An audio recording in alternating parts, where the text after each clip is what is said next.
ஓம் நமோ பகவதே வாசுதேவாய. ஹரே கிருஷ்ணா. ஸ்ரீமதே ராமானுஜாய நமக. ஆச்சாரியார் திருவடிகளே சரணம். பக்தர்கள் அனைவருக்கும் நமஸ்காரம். அடியன் எஸ் நந்தகுமார், ஸ்ரீ கிருஷ்ணா வேத கல்வி நிறுவனம், காட்பாடி, வேலூர். மீண்டும் ஒரு காணொளி வாயிலாக பக்தர்களை சந்திப்பதில் அடியன் மிகுந்த மகிழ்ச்சி அடைகிறேன். இந்த காணொளி வசந்த பஞ்சமி குறித்த பல அரிய தகவல்களை தாங்கி வருகிறது. பகவான் ஸ்ரீ கிருஷ்ணர் பகவத்கீதையிலே மாதங்களில் நான் மார்கழி என்று குறிப்பிட்டுள்ளதை போல காலங்களில் நான் வசந்த காலம் என்று குறிப்பிட்டுள்ளார். அந்த வகையிலே ஒவ்வொரு வருடமும் தை மாத அமாவாசையினுடைய அதாவது என்று தை மாதம் அமாவாசை வருகிறதோ அதிலிருந்து 5வது நாள் வசந்த பஞ்சமி தினமாக கொண்டாடப்படுகிறது.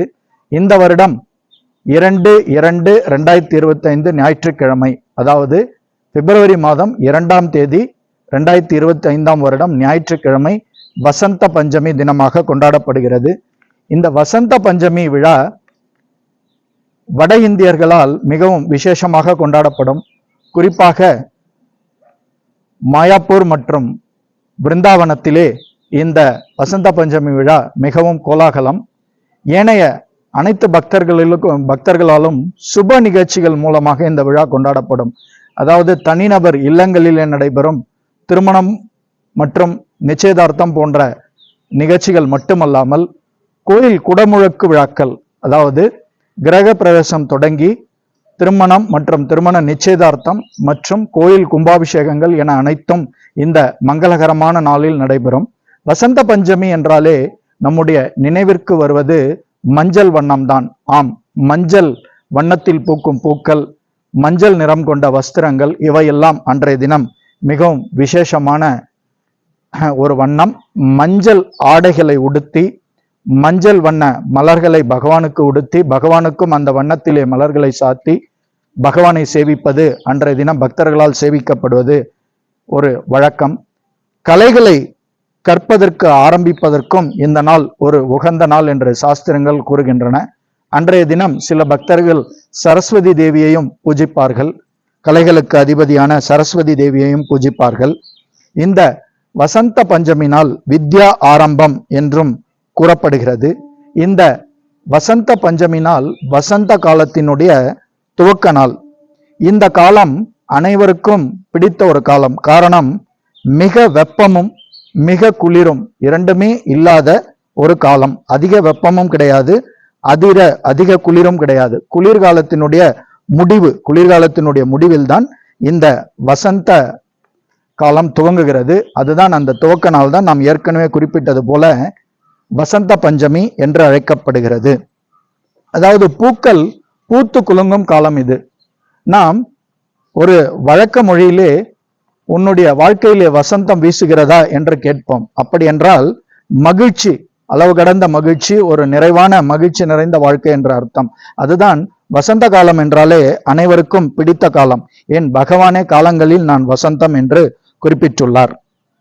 அதாவது இந்த வசந்த பஞ்சமி தினத்தன்று நாம் செய்ய வேண்டியது யாதெனில், மஞ்சள் நிற ஆடையை பகவானுக்கு உடுத்தி மஞ்சள் வண்ணங்களிலே அநேக மலர்களை வைத்து அலங்கரித்து பகவானுக்கு ஏனைய பத்திரம், புஷ்பம், பழம், தோயம் என்று குறிப்பிடப்பட்டுள்ளது போல துளசி மாலைகள், ஏனைய துளசி இலைகள், மாலைகள், ஏனைய பழங்கள், பூக்கள் மற்றும் அனைத்தையும் அலங்கரித்து குறிப்பாக ஆடைகளை, பகவானுடைய வஸ்திரங்களை மஞ்சள் நிறத்திலே உடுத்தி அன்றைய தினம் நாம் பகவானுக்கு உண்டான நைவேத்தியங்களை சமர்ப்பித்து அவரை வழிபடுவது மிகவும் சாலச் சிறந்தது. இந்த காலத்தினுடைய வசந்த காலத்தினுடைய துவக்கத்தில் தொடங்கி இது உத்தராயணம், தட்சாயணம் என்ற 2 காலநிலைகளினுடைய சில கூற்றுக்களையும் இங்கே அடியன் எடுத்து கூறுவதில் மிகுந்த மகிழ்ச்சி அடைகிறேன். அதாவது தை மாதம் தொடங்கி அந்த ஆனி மாதம் வரை இருக்கும் 6 மாத காலங்கள் உத்தராயணம் என்று பெயரிடப்பட்டிருக்கும். அதாவது சூரியன் வடக்கு நோக்கி தன்னுடைய பயணத்தை தொடர்வார். உத்தரம் என்றால் வடக்கு, அயனம் என்றால் பயணம். அடுத்தது இருக்கும் 6 மாதங்களில், அதாவது முதலாவதாக தை, மாசி, பங்குனி, சித்திரை, வைகாசி, ஆனி, இந்த 6 மாதங்கள் சூரியன் வடக்கு நோக்கி பயணிப்பார். அதுதான் உத்தராயணம். அடுத்ததாக இருக்கும் 6 மாதங்களில், அதாவது ஆடி, ஆவணி, ஐப்பசி, புரட்டாசி, கார்த்திகை, மார்கழி, இந்த 6 மாதங்களில் சூரியன் தெற்கு நோக்கி பயணிப்பார். அதுதான் தட்சிணாயனம். அதாவது இந்த உத்தராயண காலம், அதாவது தை மாதம் ஆரம்பித்த உடனேயே அந்த முதல் அமாவாசை தான், இந்த முதல் அமாவாசையிலிருந்து 5வது நாள் தான் இந்த வசந்த பஞ்சமி விழா கொண்டாடப்படுகிறது. ஆதலால் இந்த வசந்த பஞ்சமி விழா ஒரு அனைவருக்கும் பிடித்தமான ஒரு நல்ல வசந்த கால துவக்க நாள். ஆதலால் தான் இதை பக்தர்கள் பெரும் அளவில் கொண்டாடி மகிழ்கின்றனர். நாமும் இந்த வசந்த காலத்தில் ஒரு வசந்த கால துவக்க நாளான வசந்த பஞ்சமி என்று ஒரு உறுதிமொழி ஏற்போம். அதாவது நாம் கிரந்தங்களை கற்க வேண்டும், குறிப்பாக பகவத்கீதையை கற்க வேண்டும், வாழ்க்கையில் நடைமுறைப்படுத்த வேண்டும். அனைவரது வாழ்விலும் அப்பொழுதுதான் வசந்த காலம் வீசும். ஏனென்றால் பகவானுடைய போதனைகளை நாம் நம்முடைய வாழ்க்கையிலே நடைமுறைப்படுத்தினால் மட்டும்தான் நாம் ஒரு செம்மையான வாழ்க்கையை வாழ முடியும்.